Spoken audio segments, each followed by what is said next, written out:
యేసు నామంలో మీకు శుభములు సమృద్ధిగా కలుగును గాక. మధురం నీ వాక్యం అనే కార్యక్రమానికి స్వాగతం. ఈరోజు మనం బయటపడు మార్గం అనే అంశం 14వ భాగం ధ్యానించుకుందామండి. మధురం మధురం నీ వాక్యం నా త్రోవకు దీపం నీ వాక్యం. నమ్మకత్వము ద్వారా, నమ్మకముగా జీవించుట ద్వారా మన మీద పడిన నిందల నుంచి, శ్రమల్లో నుంచి మనం బయటికి రాగలం అన్నమాట. ముందుగా మనం ఆదికాండంలో యోసేపుని గురించి ధ్యానించుకుందామండి. యోసేపు ఆదికాండం 39లో మీరు చదివితే దేవుడు అతనితో ఉన్నారు. అతడు పోతీఫర్ ఇంట్లో నమ్మకంగా పనిచేస్తున్నాడు. యోసేపుని బట్టి దేవుడు పోతీఫర్ని ఆయన ఆస్తి పాస్తి అన్నిటినీ కూడా ఆశీర్వదించారు. 11 సంవత్సరాలు పోతీఫర్ ఇంట్లో బానిసగా పనిచేస్తాడు. పోతీఫర్ గమనిస్తాడు, దేవుడు ఇతనిలో ఉన్నారు, ఎంత నమ్మకంగా ఉన్నాడని తాళాలన్నీ ఆయన చేతికి అప్పగిస్తాడు. ఆయన రాజు దగ్గర పనిచేస్తారనమాట, ఫరో రాజు దగ్గర. ఇంకా అంతా కూడా పనివాళ్ళు, పొలము, గొర్రెలు అంతా యోసేపే చూసుకుంటున్నాడు. అయితే ఆయన మీద మరి పోతీఫర్ భార్య కన్ను వేస్తుందండి. కన్ను వేసి ఇంకా పాపం చేయమన్నప్పుడు యోసేపు ఒప్పుకోడు. ఆయనలో దేవుడు ఉన్నాడు కనుక, దేవుడు ఉన్నవాళ్ళు పాపానికి ఒప్పుకోరండి. పరిశుద్ధాత్మ దేవుడు పాపం చేయనీయడనమాట. కనుక యోసేపు పాపం చేయడానికి ఒప్పుకోడు. మీరు పాపాన్ని వ్యతిరేకించండి, అది మీ నుంచి పారిపోతుంది. Resist the devil, he'll flee from you. ఆయన ఒప్పుకోడు పాపానికి, కనుక అతన్ని జైల్లో పెట్టి చేస్తుంది అనమాట ఆమె 2 సంవత్సరాలు. కానీ అక్కడ కూడా జైలు అధికారికి మరి యోసేపు అంటే చాలా ఇష్టంగా ఉంటుంది. అక్కడ కూడా అధికారాన్ని ఇస్తాడు. తర్వాత రాజుకు వచ్చిన కళల్ని వివరించడం ద్వారా యోసేపు ఐగుప్తులో గవర్నర్ అయిపోతాడనమాట. 80 సంవత్సరాలు గవర్నర్గా ఐగుప్తుని పరిపాలిస్తూ కరువు కాలంలో అన్ని దేశాల వాళ్ళకి ధాన్యాన్ని అమ్మి అందరికీ ఒక ఆశీర్వాదకరంగా మారతాడండి. అసలైన ఆశీర్వాదం ఏంటంటే మనం ఇతరులకు ఆశీర్వాదకరంగా మారడం. To become a blessing to others is our blessing. Yesu ప్రభు అనేకులకు ఆశీర్వాదకరం కదా. అలాగే ఆయన శిష్యులుగా మనం కూడా అనేకులకు ఆశీర్వాదకరంగా మారాలి. మన జీవితంలో మనం ఎవరిని కలుసుకున్నా, ఎవరు మనల్ని కలుసుకున్నా మనం వాళ్ళకి బ్లెస్సింగ్గా ఉండాలి. మనం వాళ్ళకి ఇచ్చేవాళ్ళుగా ఉండాలి. దేవుడు లోకాన్ని ఎంతో ప్రేమించి తన కుమారుణ్ణి మన కోసం ప్రసాదించాడనమాట. యేసు ప్రభు కూడా అందరికీ ఇచ్చేవాడుగా ఉన్నారు. చివరికి తన ప్రాణం ఇచ్చేశారు. తనకి లాస్, మనకి బ్లెస్సింగ్ అనమాట. అలాగే మనం కూడా క్రైస్తవులు మనం ఎలా ఇవ్వాలంటే మనకి లాస్, అవతల వాళ్ళకి గెయిన్గా ఉండాలన్నమాట, ఆశీర్వాదకరంగా ఉండాలి. యోసేపుకి అలా జరుగుతుంది కదండి. ఈరోజు మనం యాక్చువల్గా ఇది మే 1 అండి రికార్డింగ్ అయ్యే రోజు. మరి పునీత జోజప్ప గారు, కార్మికుడైన పునీత జోజప్ప గారి పండుగ చేసుకుంటున్నాం అనమాట. Saint Joseph the worker. ప్రపంచం అంతటా కూడా వర్కర్స్ డేని కొనియాడుతూ ఉన్నారు. మరి 1955లో అప్పటి పాపు గారు దీన్ని సెయింట్ జోసెఫ్ పండుగగా కొనియాడడం ప్రారంభించారు, ఇంట్రడ్యూస్ చేశారనమాట. ఆయన ఎంత నమ్మకంగా ఉన్నాడండి. మరి దేవుడు మరియ తల్లిని అప్పగిస్తారు, కానీ ఆమెను తాకడనమాట. ఒక భర్త పెళ్ళైన తర్వాత భార్యని తాకకుండా ఉండే భర్త మనం యోసేపునే చూస్తాం. పరిశుద్ధ మాత, పరిశుద్ధాత్మ ప్రభావంలో గర్భం ధరించారు. ఆమె గర్భంలో మెస్సయ్య ఉన్నాడు. పరిశుద్ధ మాత ఆమెను వివాహం ఆడతారు, ఆమెను కాపాడుతారు, తాకకుండా ఉంటారు. దేవుడు చెప్పినట్లుగా ఆమెను పెళ్లి చేసుకుంటారు. మరి జనాభా లెక్కల కొరకు బెత్లెహేం వెళ్తే అక్కడ ఎవరు ఉండరండి, వాళ్ళకి తెలిసిన వాళ్ళు. అందువల్ల పశువుల పాకలో మరి మరియ తల్లి జన్మనిస్తుందన్నమాట. అది దేవుని చిత్తమై ఉంటుంది. అప్పుడు తల్లిని బిడ్డని చూసుకుంటాడు. ఎంత సేవ చేసి ఉంటాడో కదా మరియ తల్లికి. అలాగే బాబుని చూసుకుంటున్నాడు. హెరోదు చంపాలి అనుకున్నప్పుడు తల్లిని బిడ్డని తీసుకొని ఐగుప్తుకి వెళ్ళిపోమన్నప్పుడు మత్తయి 2:13లో మరి అలాగే దూత చెప్పినట్లుగా, కలలో చెప్పినట్లుగా మరి యోసేపు తల్లిని బిడ్డని తీసుకొని ఐగుప్తుకి వెళ్తాడు.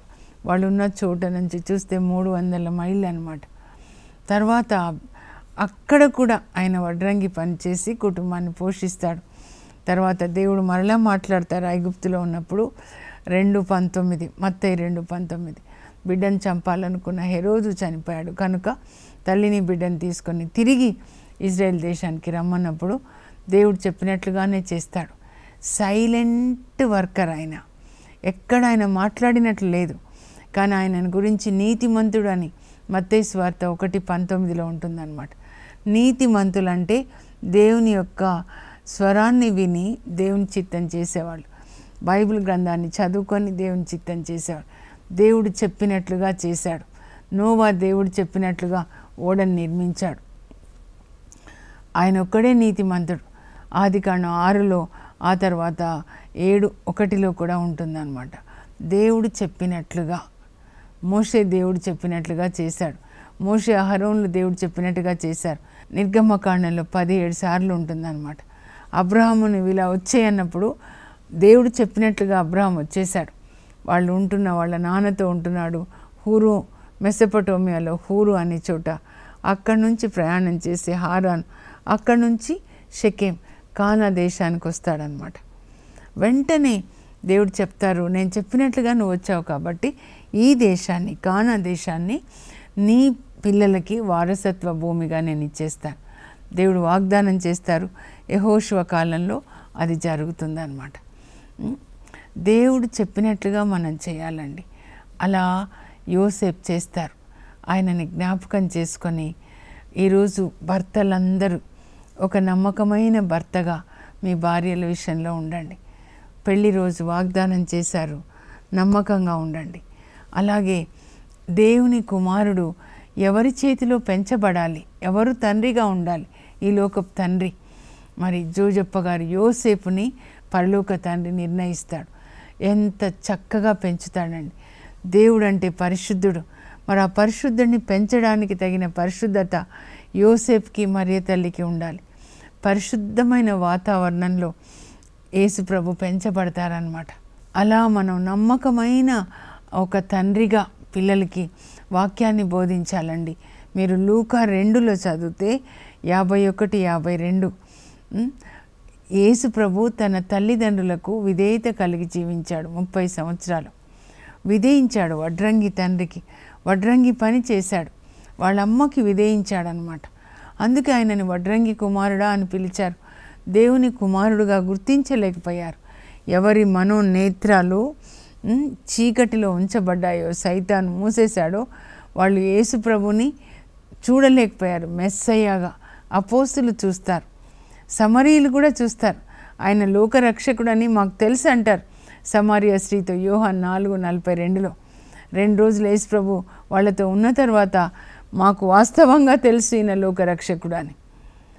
కానీ ప్రధాన అర్చకులు కానీ పరిసయ్యులు యేసు ప్రభుని వడ్రంగి కుమారుడు అంటున్నారు. ఎందుకంటే వాళ్ళకి వడ్రంగి పని చేసి ఉంటాడు. నాన్న వాళ్ళ ఇంటికి వెళ్ళు, వాళ్ళ ఇంట్లో చైర్ రిపేర్ చేయాలంట, వాళ్ళ ఇంట్లో బెంచ్ రిపేర్ చేయాలంట, తలుపు పాడైపోయిందంట.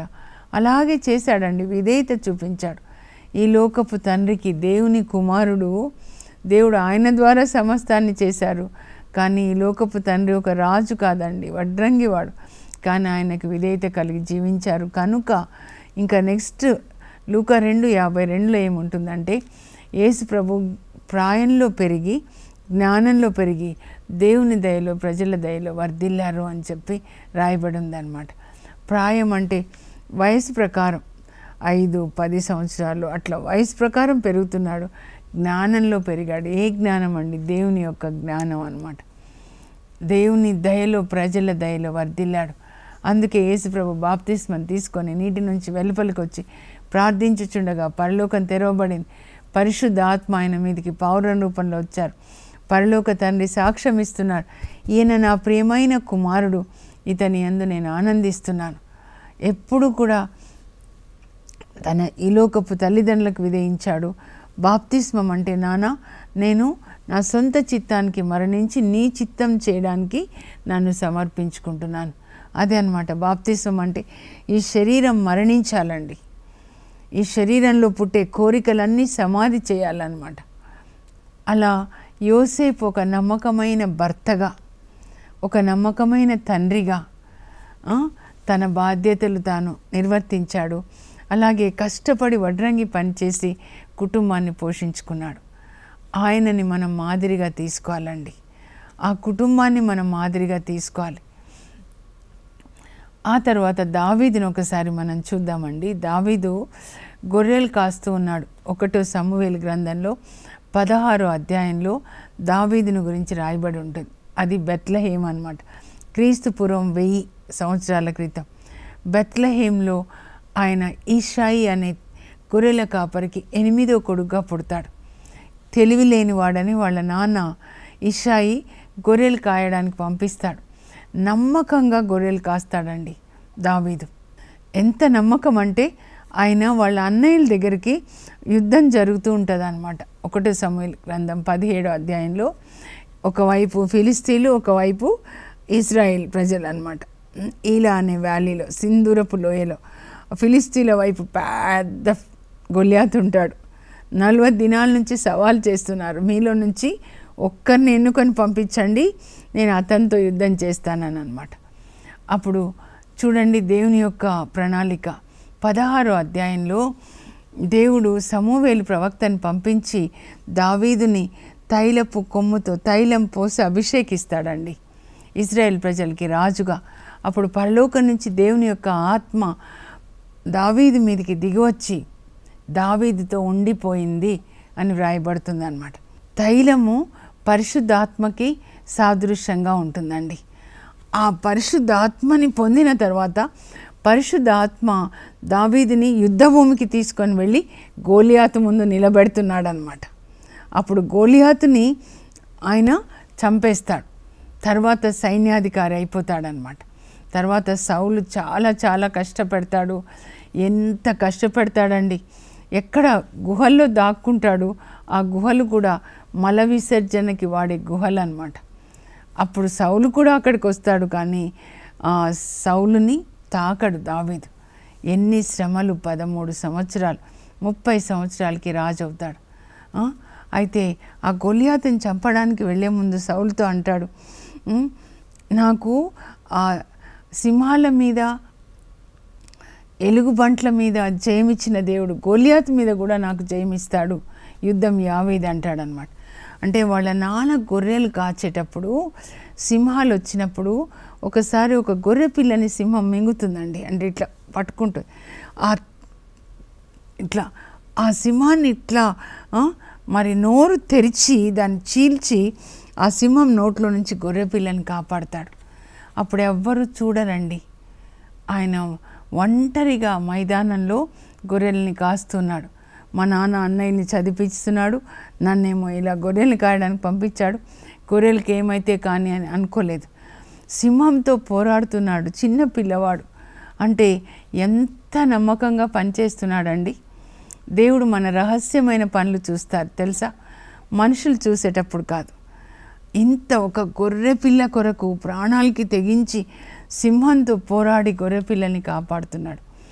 కనుక చిన్న విషయాల్లో నమ్మకంగా ఉన్నాడు కనుక గొప్ప విషయాల్ని నేను అప్పగిస్తానని ఇజ్రాయేల్ ప్రజలకి కాపరిగా దేవుడు దావీదుని నియమిస్తారండి. ఆయన చాలా నమ్మకంగా పనిచేశాడు. 2 సమూయేలు గ్రంథం 8వ అధ్యాయం 5లో చూస్తే దావీదు ప్రజల్ని చక్కగా నీతి న్యాయాలతో పరిపాలించి న్యాయాన్ని కాపాడాడు అని రాయబడి ఉందండి. ఒక అధికారి న్యాయాన్ని కాపాడండి, పేదవాళ్ళకి అన్యాయం జరగకుండా చూడాలి, పేదవాళ్ళ పట్ల కరుణ కలిగి ఉండాలి. అలా పరిపాలిస్తాడనమాట దావీదు. చిన్న విషయాల్లో మీరు నమ్మకంగా ఉన్నారు. మనం కూడా ప్రతి చోట, మీరు ఒక స్కూల్లో పనిచేస్తున్నారా, ఒక ఆఫీస్లో పనిచేస్తున్నారా, నమ్మకంగా పనిచేయండి.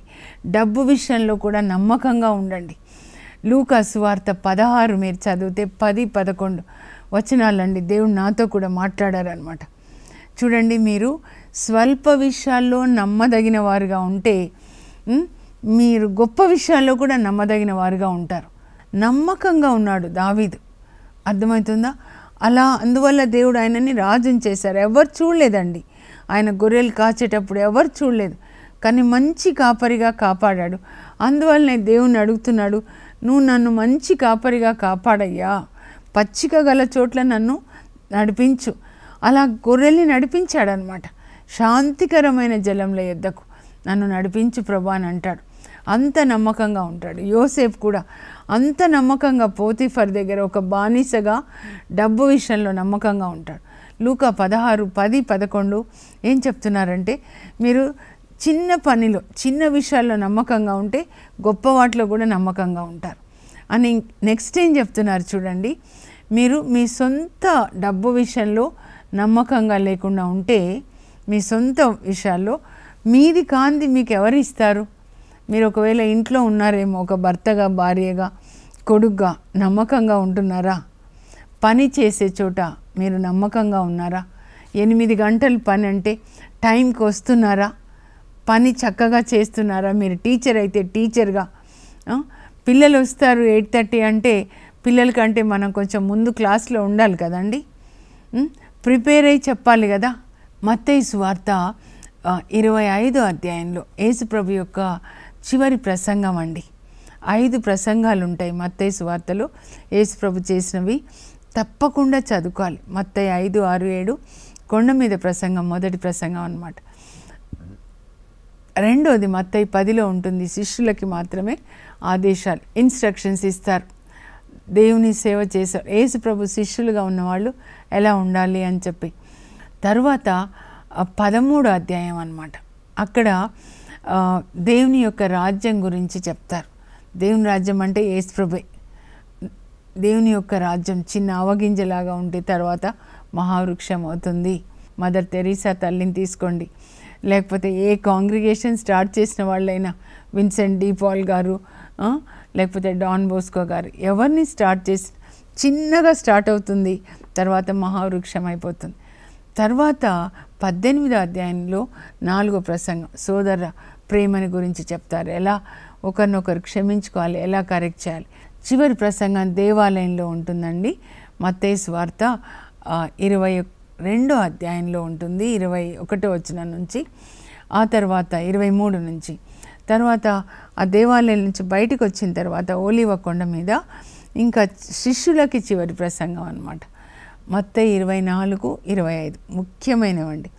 మత్తయి 24లో యుగాంతపు సూచనలు అన్నమాట, science of the end times. ఇప్పుడు యేసుప్రభు రెండో రాకడ ముందు ఏం జరుగుతుంది, ఇప్పుడు జరిగేవన్నీ యుద్ధాలు కావచ్చు, రోగాలు కావచ్చు, మనుషుల్లో దైవభీతి లేకుండా, కాన్షియన్స్ లేకుండా, ఇవన్నీ యేసుప్రభు చెప్పిన. పరిశుద్ధాత్మ లేని వాళ్ళు ఈ విధంగా ప్రేమ చల్లారిపోతుంది, భార్యలకి భర్తలకి ద్రోహం చేస్తారు, పిల్లలు తల్లిదండ్రుల్ని గౌరవించరు. పరిశుద్ధాత్మ లేకుండా సైతాను పుత్రుడు యాంటీ క్రైస్ట్ ఉన్నప్పుడు ఇలా జరుగుతుంది అన్నమాట. తర్వాత 25లో ఆయన ఇంకేం చెప్తారంటే 10 మంది కన్యకలు అన్నమాట. 5గురి దగ్గర దీపాలు ఉన్నాయి, నూనె ఉంది. 5గురి దగ్గర దీపం ఉంది, నూనె లేదు. దీపం అంటే వాక్యము, నూనె అంటే ప్రేమ అన్నమాట.